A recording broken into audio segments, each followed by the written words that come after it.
Hello, and welcome to the Sweet and Swoony Romance Audiobooks channel. It is a little dim right now, but with the days getting shorter and the cozy season upon us, I guess we can all just bundle up together and talk about all things bookish. My name is Ellie Hall, and I am a Sweet and Swoony author, and you are here watching my bi-monthly newsletter. This is, I believe, the 6th one, and I want to thank you for joining me. What I'm going to talk about is my brand new release. It is called The Romance Fiasco, and it is book 2 in the Love, Laughs, and Cocoa Key rom-com mystery series.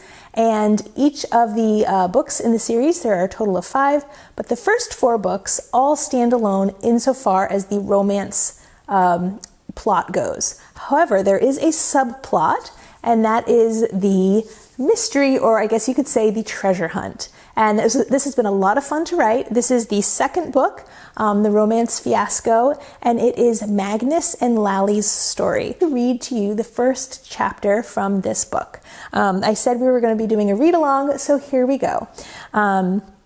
Usually in December, I release Christmas romances, and I did release one last month in November. You can check that out. It's called My True Love Gave to Me. But for now, if you are wanting to escape the cold weather, or if you're watching this not close to Christmas time, it's December 15th, you can enjoy an escape to the tropics. The story takes place on a forgotten Florida key called Cocoa Key, big surprise, and it is all about these small town mystery treasure hunt. There's some, one reader said there's like a little bit of a Pirates of the Caribbean vibe to it, so it's a lot of fun. It is contemporary, so it takes place in present day, but there are a few little fun treasure hunt-esque, pirate-esque aspects to it. So here we go with the first chapter, and this is from Lally's point of view. Okay. The softness in Kevin's eyes tells me that he really missed me. If only Kevin was a human male and not an Airedale terrier. There, as good as new, I say, giving his head a little pat. It's too bad you're not back here in Atlanta for good, Kevin says. Kevin Jr.'s owner, not the dog. And yes, he named his canine after himself. He says it's a great way to meet ladies at the dog park. Considering I've fallen in love, no chance. His gaze widens before his expression returns to neutral, with Cocoa Key. It's beautiful, peaceful. A soft sigh escapes. I'd tell Kevin and Kevin Jr. to come visit, but don't want to give them the wrong idea. I bet the weather there is better than here, these hot, sultry summers. He trails off, eyes fixed on me as he steps closer. Crouching down to give Kevin, the dog, a goodbye pet, I dodge human Kevin's advance, then pop up and gather my things before moving toward the door. I appreciate you doing house calls even though you moved away. You know you're welcome any time. Kevin says with an air of lament in his voice. Thanks. I still have to get over to Lance's this afternoon. His Aussie is struggling with stomach issues. Dolly can join the club. Kevin rubs his stomach. And if the subtle flirting wasn't enough of a reason to leave, this is my cue. I deal with dog messes all day, every day. I don't need to know anything about this guy's GI tract. It was nice seeing you guys. If you need anything, get in touch with Dr. Kimball. He took on all my previous clients. I'd trust him with Madame in general, if that tells you anything. We say our goodbyes, and I hasten to Lance's place. When I still had my veterinarian practice in Atlanta, I only made house calls in cases of emergencies, or if the pet's owner wasn't physically able to make it to my office. Much to my chagrin, my return trip this week was made known, so I got a few requests for visits. Next up, Lance and Dolly. I gird myself for more one-sided flirting. It's not like I'm Dr. Hot Vet, nor am I disinterested in a little romance. Actually, I wouldn't say no to a little sweetness in my life, and I don't just mean my nightly dates with a bowl of butter pecan ice cream. But now is not the time, and these guys are not what I'd call candidates for election. I'm definitely not looking for love in Atlanta because my roots are now farther south. But even if I were, I don't think Kevin and I are at the point in our relationship where it's okay to discuss gastrointestinal issues. Plus, Kevin named his dog Kevin, which is a bit of an ick in my book. He's so full of himself that sometimes I worry he'll overflow. Could be what's causing the tummy trouble. When I ring Lance's doorbell, I expect barking, but only hear footsteps. Lance smiles, pulling me into a hug. I thought I heard a crash. A crash? Drawing myself out of his arms, I look around with concern. Like an angel fell from heaven. I try a smile, but it's more of a rumpled grin. Ha ha! Where's my dolly girl, I ask, getting right to the point. A 50-pound ball of excited red merle hurtles toward me, lips flapping, eyes wide. She yips and spins and her tail wags happily. Getting down on my knees, I gave Dolly a big hello. She was one of my favorites during the weekly weigh-ins Lance insisted she have. The man could probably benefit from watching his waistline. When I stand up, he's looking at me as if disappointed I didn't meet him with such enthusiasm. She seems in good spirits, I say. Lance doesn't move from the doorway. I'm so glad you came on such short notice. Of course, don't want her suffering, but she seems, well, energetic. Her eyes are clear. Remember, I gave you Dr. Kimball's info? Lance shifts from foot to foot and exhales. Actually, Dolly is fine. It's you I'm worried about. Lance steps closer. I back onto the brick porch. Me? Dolly nuzzles us both, and I realize she holds a ball between her teeth. Can you spare 5 minutes and come to the backyard for a game of fetch? Lance asks. Ordinarily, this would be crossing a client-doctor boundary, but Lance was a friend first, and I can't say no to dogs. Canines, that is. Before my exodus from ATL, Lance and I were in the same group. He was Ross's friend more than mine, though. I lost him and Dolly in the breakup because, of course, the bros were loyal to each other. Mostly, it seems. Play ball? I'll do it for Dolly, and since you didn't ask, I'm fine, happier than ever. I thought more uncomfortable than the southern humidity makes my upper lip bead with sweat. If Lance is going to ask me to be his +1 to the wedding, he'll have to do a heck of a lot better than the cheesy angel pickup line. Something meaningful, powerful. Never mind, I don't want Lance to ask me anything. On the short walk to the backyard, I pass under a flag billowing in the light breeze and remember when I met my former fiancé. Not Ross, my ex-boyfriend. Tears of betrayal are salty, but tears of grief are another animal altogether, at times a growly, petulant creature. While we throw the ball for Dolly, I anticipate Lance lobbing questions my way. Are you upset with Romy? Hurt is more like it. Do you want to get back together with Ross? An emphatic no. Are you going to make a scene at the wedding? Definitely not. Do you resent them? Status pending. But do I forgive them and wish them many years of married bliss? Absolutely. It's harder to forget given the upcoming wedding and my role in it, but yes, I certainly forgive them. We're called to forgive 70 times, 7 times. Lance's voice floats to me. I bet you'll be the one who catches the bouquet. You'll be next, Lally. I blink a few times, his meaning coming into focus. I'm not in the marriage market. His eyebrows shoot up. You met someone down south? You know me. Always working, fostering rescues, getting my new practice established. It's a lot of work. And taking long sunrise walks on the beach, paddleboarding with my mutts, and poker nights with the locals. It's not retirement, but it's not the hustle of Atlanta either. Well, you never know. Perhaps you'll meet the future Mr. McGuiness, or maybe you already did. He winks. Ha-ha, Lance. He bumps me with his shoulder. Can't blame me for trying. I'm flattered, thanks, but guys with Aussies just aren't my type. I prefer the ones with lapdogs, the little pocketbook pooches. Concern streaks across his face. I'm joking, but if you were concerned about me in the wedding, don't be. I'm fine. If you're wondering if we can dance, just as friends. After everything, I'm just not... I shake my head, letting him fill in the blanks. I'm just not feeling the love vibes as I anticipate witnessing my former best friend and ex-boyfriend at the altar. If someone completely removed from the situation came along, perhaps I'd reconsider. But as it is, this entire week is going to be a fiasco. The thing about me is I fall in love easily, but not with guys that are interested in me. There has never been a match except for Ethan, but that was a long time ago. Dolly brings me the ball, drops it at my feet, and then paws at me. All right, all right.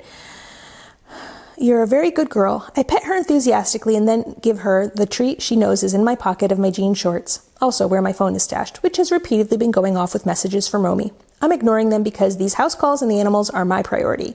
And things are good down in the Keys? You're not too lonely? Lance. He holds up his hands in surrender. All right, all right. All things considering, I'm settling quite nicely into my quiet life in Cocoa Key. All things being my last boyfriend hooked up with my best friend. I'm not super social these days, except I did recently meet Isla, Robin from Beans and Books' sister. They're both super nice, and I hope to soon consider them friends. My phone buzzes again. This time I check it. Romy has sent 21 messages. I'd better go. Maid of honor duties. That's right. The rehearsal dinner is tonight. Wish me luck. I say goodbye to Lance and Dolly, then head to my SUV and parked on the street. The pit of dread in my stomach increases with each step. Lance was sweet to check in on me, even if he had an ulterior motive, but the reality about how I'm doing is an uncertain one. Being back here after everything that happened is surreal. I didn't return with my tail between my legs. If anyone were to be ashamed of their behavior, it ought to be the bride and groom. However, when I found out about their betrayal, let's just say I didn't handle it well. It wasn't my most mature moment. As I park in front of Romy's apartment, I push that out of my mind because I yearn to follow it down the street. I'm tempted to turn off my phone, drive away, and forget this ever happened. I could never speak to Ross or Romy again. I could, but I won't because I have integrity. I maintain my dignity except for that one time. It was a reaction, a tantrum, and involved paint that took weeks to get off my fingers. Closing my eyes, I say a prayer, asking for strength to continue to forgive if I sense bitterness returning and for the couple to have a beautiful wedding day. Someone knocks on my SUV's window. Startled, I snap open my eyes. Romy stands there, recently tanned and with her brows done, wearing a trendy dress, waving frantically at me.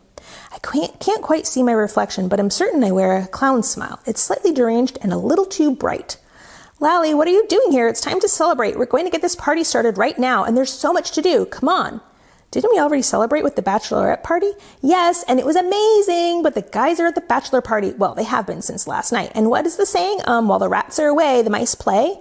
I wince. Romy and I weren't best friends because of her outstanding intelligence and wit. We were roommates in college, and it was an opposites attract situation. I think we balanced each other out in a lot of ways. She was inclined to party her way through school, and I wouldn't have left the library except to forage for food. As I get out of my vehicle, Romy squeals and whines about everything at a rapid clip. I just know it was meant to be because our names both start with the letter R, but the wedding planner didn't get the monogram napkins I asked for. Instead, they have both our names. Tacky much? I try to be enthusiastic and compassionate, but can't abide by being fake either. So I and in response. Romy swats my arm. What's wrong? Why are you so quiet? Don't tell me you're not over Ross. I know he's a catch. I stop listening because it's not that at all. And if it was, I'd be righteously upset because they got together when we were still on and off. Mostly off because the breakup writing was on the wall, but this whole thing is extremely awkward for me. But I said yes. As I step into her apartment, I tell myself I'm doing the right thing, committed to the high road.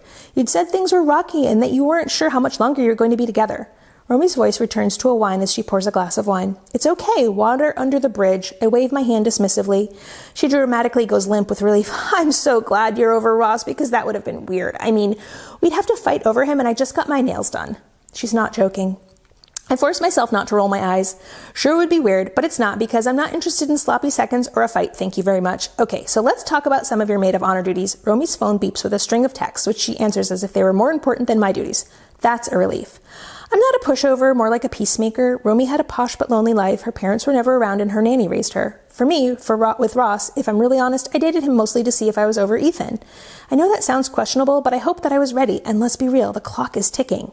All the same, the situation stinks even though I'm over him. She can have him, and I could go for some ice cream right now. A big tub of butter pecan. Romy texts while she talks, and that's when the flowers are supposed to be delivered, so if you could meet the florist to ensure everything is correct, that would be great. The wedding planner knows all this, of course, but I figured you should too as a backup.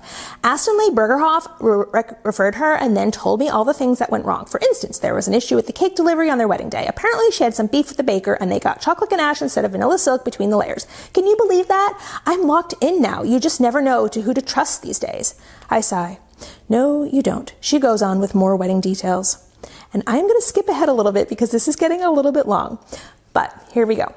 Romy says she has to take a nap before her appointment at the salon for her rehearsal dinner hair and makeup. I'm going to head over to the hotel and check in. No, wait, you have to. She rattles off a litany of duties and the list. Don't forget about the list or the rings. Be sure to text that number about the rings. We can't have any problems tomorrow. Right, okay, I'll text the number. After I say goodbye, I seal myself in my SUV. I could sure use a beach walk with my mutts right now. Instead, my finger hovers over the call button with the name label MM. Most people prefer texting, so against my better sensibilities, I tap the little speech bubble to send a text, half expecting it to show my phone number since those are my initials, Magnolia McGuiness. But no, there must be another MM. Maybe Romy wasn't as off-kilter as I thought. I thumb in a quick message. Just as I hit send, I glimpse the autocorrect typo. Me. Hi, this is Lally. Will you marry me? I get a quick reply. Please forward your application to my assistant. So that is the end of the Romance Fiasco first chapter read along, and that releases today, December 15th. Sorry, it's getting a little bit dark in here, but it is the Christmas season, so we're just going with the cozy vibe. But anyway, that was the first chapter of the second book in the Love, Laughs, and Cocoa Key mystery series, and I hope you enjoyed the start of Lally and Magnus's story. You can grab that on Amazon. It is an ebook and paperback. And I don't know if you've ever had an autocorrect snafu, but I certainly have, and it can be very embarrassing. And in this case, well, you'll have to read the whole story to find out what happens. Anyway, so that book comes out today, and it is in Kindle Unlimited. You can grab the link below, and I hope you read and enjoy it. Next up, I just want to thank everybody for joining me today on my video newsletter. This is a lot of fun, and if you haven't already, please subscribe so you get a notification when I release a new one of these. Please like and comment below on this video. It helps kind of tease the algorithm to know what you like, what you enjoy, and if the channel is doing well. And I wish everybody a very, very Merry Christmas, and I will be back next year. So I will be back on January 1st with a new video newsletter. And in the meantime, Merry Christmas to everyone, Happy New Year, and I will see you soon. Thank you.